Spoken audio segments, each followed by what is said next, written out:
A very good morning to all of you. This is Rinki Singh and today we are going to start the chapter of class 9. Class 9 का हम chapter 14 पढ़ने वाले हैं, जिस chapter का नाम है नेचुरल रिसोर्सेज। अगर हम बात करें नेचुरल रिसोर्सेज चैप्टर की, तो हमने प्रीवियस पार्ट में यानी कि पार्ट 1 में इसके कई सारे टॉपिक को और इंट्रोडक्शन को कवर किया था। इसके अंदर हमने जाना था कि हवा की गति या आप कहें हवा की दिशा परिवर्तन होने का क्या कारण होता है, किसके वजह से हवा की दिशा परिवर्तित होती है, नेचुरल रिसोर्सेज कौन कौन से होते हैं, अबायोटिक, बायोटिक, लिथोस्फीयर, बायोस्फीयर, बहुत सारे ऐसे टॉपिक को हम प्रीवियस क्लासेस में कवर कर चुके थे।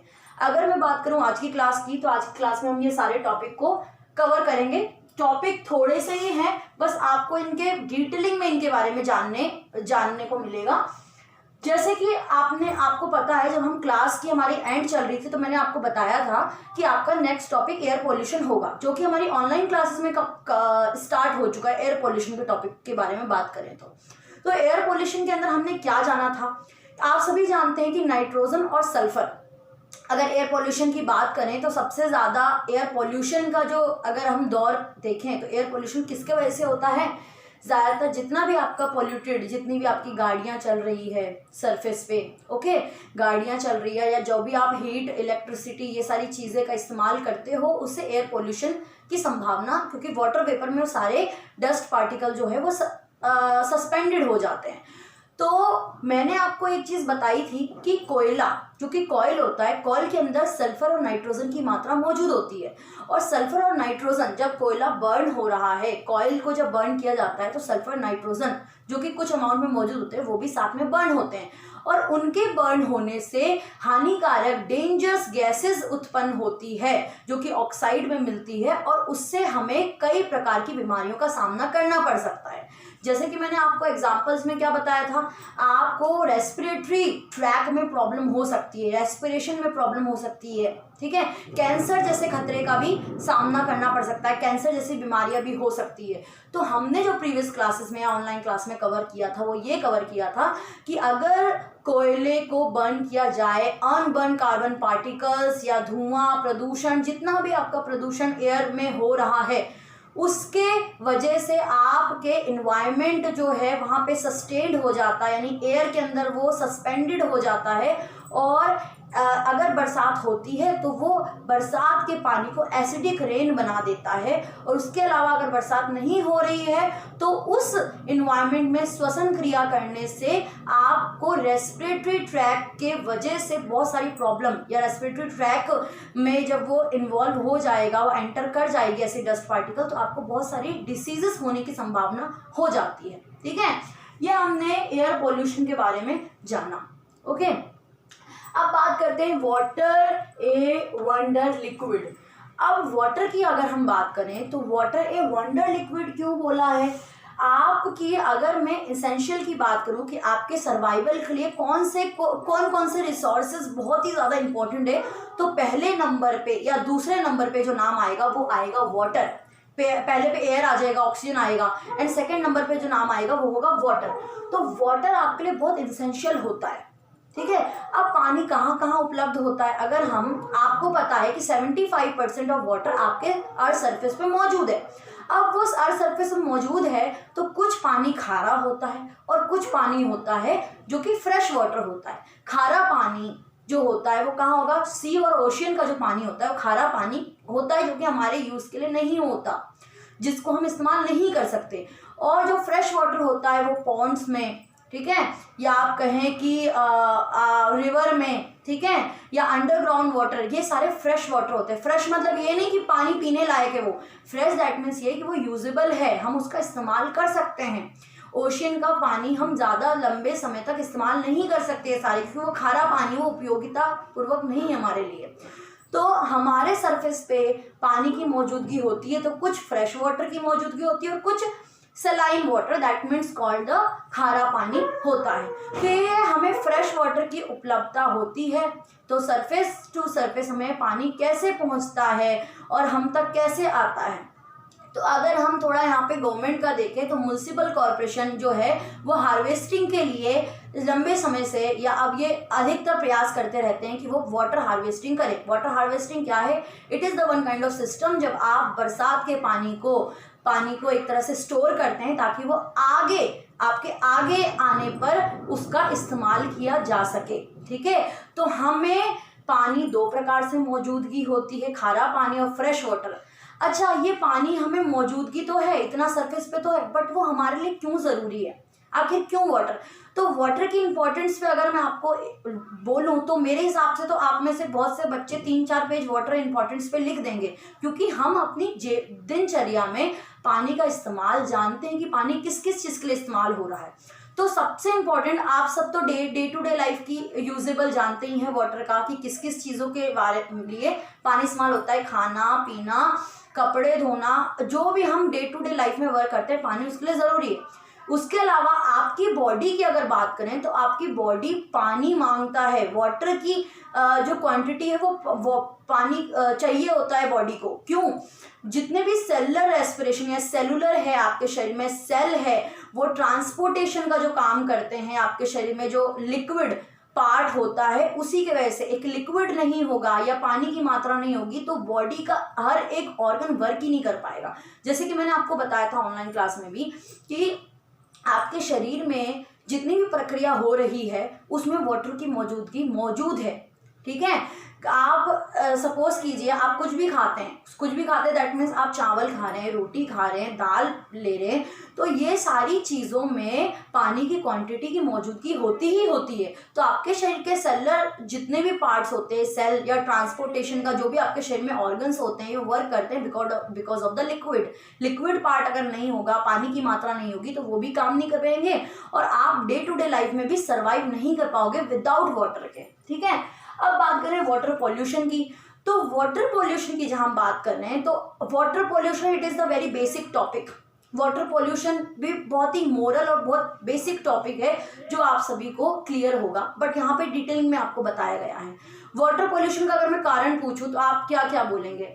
आप ये साइंस जो है ना बेटा, वो आपके डे टू डे लाइफ से ही रिलेट करता है। अगर आप डे टू डे लाइफ को ही एग्जाम्पल लेके चले और देखें कि पानी का पॉल्यूशन होने का कारण क्या है, तो आपको खुद नजर आएगा कि कैसे कैसे पानी पॉल्यूट हो रहा है, पॉल्यूशन कैसे हो रहा है। और जैसे कि कुछ एग्जाम्पल हम ले लेते हैं, जैसे फैक्ट्रीज की बात करें तो देखो, अगर हम छोटा मोटा हर घर से थोड़ा बहुत कचरा अगर पानी की वाटर बॉडीज में जा रहा है तो पानी गंदा हो रहा है। उसके अलावा भी जब एक फैक्ट्री आपको पता है फूड फैक्ट्री है या किसी भी प्रकार की फैक्ट्री है, तो एक या दो लोगों के लिए कुछ चीज़ नहीं कर रही है, वो लाखों करोड़ों लोगों के लिए प्रोडक्शन कर रही है, किसी भी चीज़ का प्रोडक्शन कर रही हो वो। ठीक है, लाखों करोड़ों। और जब वो पानी उसके अंदर जाता है, वाटर बॉडीज में जब वो पानी जाता है, तो वाटर जो बॉडीज है वो बहुत ही बेकार या कहें दूषित हो जाती है और उस पानी का इस्तेमाल से हमें बहुत अधिक प्रकार की बीमारियां हो जाती है। जैसे कॉलेरा आप जानते हैं, बैक्टीरिया विभिन्न प्रकार के लग जाते हैं उसमें। तो उस पानी का जब इस्तेमाल एक ह्यूमन बीइंग द्वारा होता है तो उसको अधिक प्रकार की बीमारी हो जाती है। उसके अलावा अगर हम बात करें तो जलीय जीव जो होते हैं, एक्वाटिक एनिमल्स जो होते हैं, जो जल के अंदर मौजूद एनिमल होते हैं, उनको भी कई प्रकार से वाटर पॉल्यूशन के वजह से, वाटर के गंदे होने की वजह से कई प्रकार से रेस्पिरेशन प्रॉब्लम्स हो जाती है और वो डाई हो जाते हैं, मर जाते हैं। ठीक है, ये हमने बात करी वाटर पॉल्यूशन की। अब बात करें मिनरल रिच इन सॉइल, तो यहाँ पर आपने क्लास 5th में सॉइल के चैप्टर पढ़ा होगा, तो आप ये समझे कि सॉइल के टॉपिक में हम पूरा का पूरा सॉइल का चैप्टर ही उठा के रख रहे हैं। इसका मतलब आपको स्टार्टिंग से कुछ बेसिक चीज़ें बताई जाएगी। सबसे पहली चीज़ सॉइल का फॉर्मेशन। ठीक है, आप सभी जानते हैं इस वक्त अगर आप सरफेस से एक मुट्ठी आप मिट्टी लें तो मिट्टी में आपको क्या क्या दिखेगा? आप उसको एक जगह पे रखें तो आप कंकड़ देखेंगे, पत्थर देखेंगे, कुछ ह्यूमस मात्रा देखेंगे उसके अंदर। ठीक है, और उसके कलर में, टेक्सचर में बदलाव देखेंगे। तो मिट्टी का फॉर्मेशन कैसे हुआ? लाखों करोड़ों साल पहले चट्टानों के टूटने से मिट्टी का फॉर्मेशन हुआ। अगर मैं बहुत ही साधारण शब्दों में, समझाने लायक शब्दों में आपको कहूँ तो मिट्टी का फॉर्मेशन चट्टानों के ब्रेकडाउन द्वारा हुआ। जब करोड़ों साल पहले, देखो मैं आपको एक छोटा सा एग्जांपल देती हूँ। सपोज कीजिए हम ह्यूमन बीइंग, हम चल फिर सकते हैं, सस्टेनेबल आप सिचुएशंस में आप आ सकते हैं। आपको अगर इधर ठंड लग रही है तो आप कहीं और गर्म में बैठ जाएंगे, अगर इधर गर्मी लग रही है तो आप ठंड में बैठ जाएंगे। लेकिन वो चीज़ें जो कि अबायोटिक है, निर्जीव है, वो अपनी पोजीशन बदल नहीं सकता बच्चा। तो जब करोड़ों साल पहले एक चट्टान पर अधिकतर मात्रा में बरसात का, हवा का, टेम्परेचर का, सूरज का, सबका प्रभाव लगातार पड़ता गया तो वो कमज़ोर होते गए। ये आपने सॉइल के चैप्टर में कभी ना कभी ज़रूर पढ़ा होगा। क्या बोला जा रहा है बच्चा? इतना बोला जा रहा है कि हम अगर सपोज कीजिए एक ह्यूमन बीइंग है और एक स्थान पे वो खड़ा है और 1 साल तक, वैसे ये पॉसिबल नहीं है, मैं जस्ट एग्जांपल के लिए बता रही हूँ, 1 साल तक वो एक स्थान पर है, तो वो 1 साल नहीं तो आप ये समझे कि कुछ समय तक, ड्यूरेशन तक है, तो बरसात का, सूरज का, ठंड का जब उस पर लगातार प्रभाव पड़ेगा वो भी एक प्रकार से टूट सा जाएगा। वो उसकी बॉडी इतनी सस्टेनेबल नहीं होगी कि उस चीज़ को झेल सके। तो वही जब इसमें वैसे डिटेलिंग में है आपकी बुक में, अगर मैं बात करूं तो उसमें मैं शॉर्ट टर्म में आपको समझा रही हूँ, बिकॉज इसका जो कंक्लूजन निकलेगा वो वही निकलेगा। तो आपको समझना ये है कि मिट्टी का फॉर्मेशन के लिए विंड, कौन कौन सी चीज़ें, कौन कौन से नेचुरल क्लाइमेट रिस्पॉन्सिबल है। सो आपका आंसर है विंड, ठीक है, एंड देन सनलाइट, सूरज की रोशनी, और आप वाटर। जब इनका प्रभाव कंटिन्यूसली 1 by 1 किसी चट्टान पर पड़ा तो पहले चट्टान क्या हुई? कमजोर हुई। सूरज की रोशनी, चट्टान कमजोर हुई, उसमें दरारें आना शुरू हुई।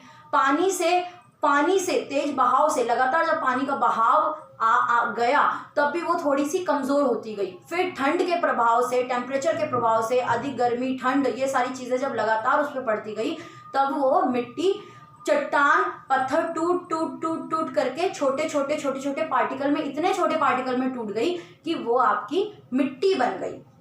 एक छोटा सा दूसरा एग्जांपल लेते हैं। सपोज कीजिए मेरे पास कुछ कांच की चीज़ है, कांच की आपने ग्लास मान ली, मैं अगर उस ग्लास को यहाँ से नीचे गिराऊंगी तो वो इतनी दूरी पर शायद उसके 2 टुकड़े हो या 2 टुकड़े ना भी हो। मैं उसको थोड़ी और दूरी से गिराऊंगी तो शायद उसके 2-3 टुकड़े हो जाए, और दूरी से चल के 4-5 टुकड़े हो जाए। आप चट्टान की बात कर रहे हैं बच्चा, तो चट्टान कितनी ऊंची होती है, जब वहां से कोई पत्थर गिरेगा तो वह छोटे टुकड़ों में टूट जाएगा, और बाकी जो कसर होगी वो आपकी विंड या आप कहें सनलाइट, ये सारे जो नेचुरल क्लाइमेट्स होते हैं इनके प्रभाव से भी वो छोटे टुकड़ों में टूट जाता था, मिट्टी का फॉर्मेशन होता था। अब मिट्टी के फॉर्मेशन के अंदर सबसे मोस्ट इम्पॉर्टेंट चीज़ जो है वो होती है ह्यूमस। अगर मुझे इस वक्त अगर कोई पौधे को उगाना है और उसके अंदर ह्यूमस की मात्रा नहीं है तो वो पौधा नहीं उग सकता। Humus, what is the humus? Dead decayed plant and animal, it's called the humus. आपको ह्यूमस बताया है, कई बार बताया है। तो डेड डिकेंड प्लांट जो होते हैं वो ह्यूमस होते हैं। तो ये चीज़ें या फॉर्मेशन में जो है कुछ माइक्रो ऑर्गेनिजम्स भी महत्वपूर्ण भूमिका निभाते हैं। जैसे कि जब भी कोई पौधा या कोई व्यक्ति या किसी भी जीव की मृत्यु हो जाती है तो माइक्रो ऑर्गेनिज्म जो होते हैं, सूक्ष्म जीव जो होते हैं, वो उसको छोटे टुकड़ों में विखंडित कर देते हैं और वो मिट्टी में घुला देते हैं, घुल मिल जाते हैं। उसी से मिट्टी का उपजाऊपन या मिट्टी को न्यूट्रिशन मिलता है। ठीक है, तो ये चीज़ें यानी कि माइक्रो ऑर्गेनिज्म, बायोलॉजिकल फैक्टर या नेचुरल फैक्टर, दोनों ही मिट्टी के फॉर्मेशन के लिए इंपॉर्टेंट होते हैं। उपजाऊ मिट्टी को बनाने के लिए biological factor and the climatical factor आप बोल सकते हो। तो ये दोनों ही रिस्पॉन्सिबल होते हैं मिट्टी के फॉर्मेशन के लिए। ओके, यहाँ हमने मिट्टी का formation and rich mineral riches, मतलब ये सारी चीज़ें जो है मिनरल्स की मात्रा मिट्टी में मौजूद होती है। तो यहाँ तक आई होप इट्स क्लियर। और हाँ, एक और चीज़ कि अधिक बरसात के टाइम पे, जब बरसाती दौर चलता है तो उस टाइम क्या होता है, अगर मैं बात करूँ मिट्टी का नुकसान किस प्रकार से होता है, ये भी आपका एक टॉपिक है बुक के ही हिसाब से। आप बुक के वो पेजेस को पढ़ लेना, आपको क्लियर हो जाएगा। तो मिट्टी का उपजाऊपन कब खत्म होने लगता है? अगर हम अभी मॉडर्न टाइम की बात करें तो आज के टाइम पे जो है, जो फार्मर्स होते हैं वो ज़्यादातर किस चीज़ का इस्तेमाल करते हैं? फर्टिलाइजर्स का इस्तेमाल करते हैं। नेचुरल खाद नहीं इस्तेमाल करते, वो फर्टिलाइजर्स यूज़ करते हैं। आपने क्रॉप प्रोडक्शन पढ़ा होगा, क्रॉप प्रोडक्शन में फर्टिलाइजर समझाया होगा आपको। ठीक है, वो एक प्रकार की आर्टिफिशियल खाद होती है जो मिट्टी के उपजाऊपन के लिए उसको इस्तेमाल करते हैं। तो फर्टिलाइजर, पेस्टिसाइड्स का ये सब जब हम ज़्यादातर इस्तेमाल एक ही प्रकार की मिट्टी पर, यानी आपका एक खेत का सरफेस है, उसमें आप बार बार पेस्टिसाइड्स, बार बार फर्टिलाइजर, ये सारी चीज़ें जब यूज़ करते जा रहे हैं तो मिट्टी कहीं ना कहीं जो है वो दम तोड़ देती है। मिट्टी में केमिकल, मिट्टी के उपजाऊपन से ज़्यादा केमिकल आ जाते हैं और केमिकल्स जब ज़्यादा अधिक हो जाते हैं तो मिट्टी को नुकसान कर देते हैं एक प्रकार से, ठीक है। तो इस तरह से मिट्टी का नुकसान जो है, और पानी का नेचुरल क्लाइमेट जो होते हैं, या पानी का तेज बहाव आना, हवा के तेज बहाव आना, उससे भी कई प्रकार से मिट्टी का नुकसान होता है। ओके, तो हमने यहाँ पे सॉइल के बारे में जाना, वाटर पोल्यूशन के बारे में जाना, आपने लिक्विड वाटर कितना ज़रूरी है आपके शरीर के लिए या आपके डे टू डे लाइफ के लिए वो जाना है, और एयर पोल्यूशन के लिए बारे में जाना है। दे ऑल आर द ये आप ऐसे बोल सकते हो कि ये सारे डे टू डे लाइफ से रिलेट करते हुए चैप्टर हैं या टॉपिक्स हैं जो कि आपके लाइफ के लिए बहुत इसेंशियल है। तो I hope it's clear. If you like this video, so like, subscribe and share.